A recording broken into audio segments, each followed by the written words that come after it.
Praise the lord.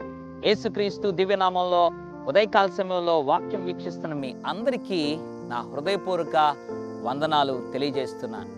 జీవితంలో ఏ మార్గంలో ప్రయాణించాలో నాకు అర్థం కావటం లేదు. ఏ త్రోవలో నేను నడవాలో నాకు అర్థం కావటం లేదు.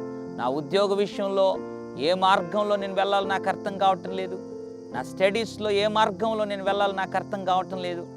నా వివాహ విషయంలో ఏ మార్గము గుండా నేను వెళ్ళి దేవుడు నాకు నిర్ణయించినటువంటి సంబంధాన్ని నేను తెచ్చుకోవాలో నాకు అర్థం కావటం లేదు.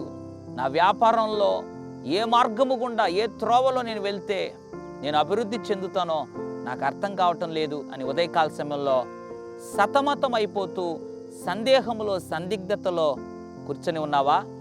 దావీదు అనబడినటువంటి భక్తుడు పరిశుద్ధ గ్రంథంలో చేసిన ఒక అద్భుతమైనటువంటి ప్రార్థనను దేవుడి ఉదయకాల సమయంలో జ్ఞాపకం చేయాలని ఆశపడుతున్నాడు. కీర్తన 25వ అధ్యాయం 4వ వచనం, యెహోవా నీ మార్గములను నాకు తెలియజేయుము, నీ త్రోవలను నాకు తేటపరచుము. ఎంత అద్భుతమైనటువంటి ప్రార్థన అండి.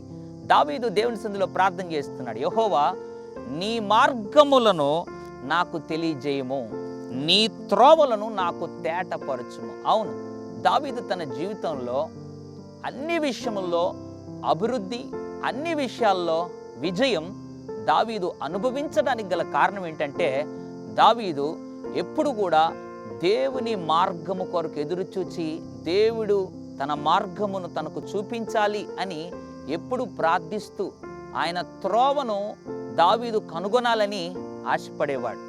ఆ రీతిగా ప్రార్థించేవాడు. అప్పుడు దేవుడు దావీదుకు అన్ని విషయాల్లో తన మార్గము చూపించి తన త్రోవను దేవుడు దావీదు జీవితంలో తేటపరిచాడు. ఆ మార్గం గుండా దావీదు వెళ్ళినప్పుడు అత్యధిక విజయము, అభివృద్ధి దావీదు చూడగలిగాడు. నీ జీవితంలో కూడా ఏ విషయమైనా కావచ్చు, నీ బిజినెస్ అవ్వచ్చు, నీ వివాహ విషయం కావచ్చు, నీ యొక్క ఎడ్యుకేషన్లో ఏ మార్గంలో వెళ్ళాలో నీకు తెలియకుండా పోవచ్చు.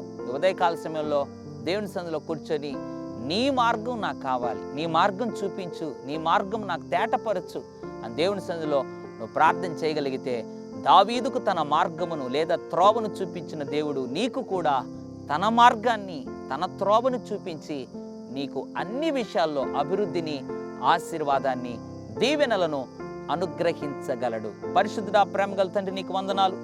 నీ మార్గము నాకు చూపించు, నీ త్రోవను తేటపరచు అని దావీదు ప్రార్థించినట్లుగా ఉదయకాల సమయంలో ఎంతమంది అయితే ప్రార్థన చేస్తున్నారు, వారి జీవితంలో మార్గము తెలియకుండా సతమతం అవుతున్నారు, వారిని ఒక్కసారి జ్ఞాపకం చేసుకొని ఇక మీదట ప్రభువా వారి జ్ఞానం, వారి తలాంతులు కాదు, నీ మార్గమును చూపించి నీ త్రోవను తేటపరిచి ఆ మార్గములో సాగిపోయే కృప వారికి అనుగ్రహించమని నాయన, వారి జీవిత కాలము దీవెనకు, ఆశీర్వాదానికి వారసులుగా ఉంచమని యేసు నామములో ప్రార్థిస్తున్నాను తండ్రి.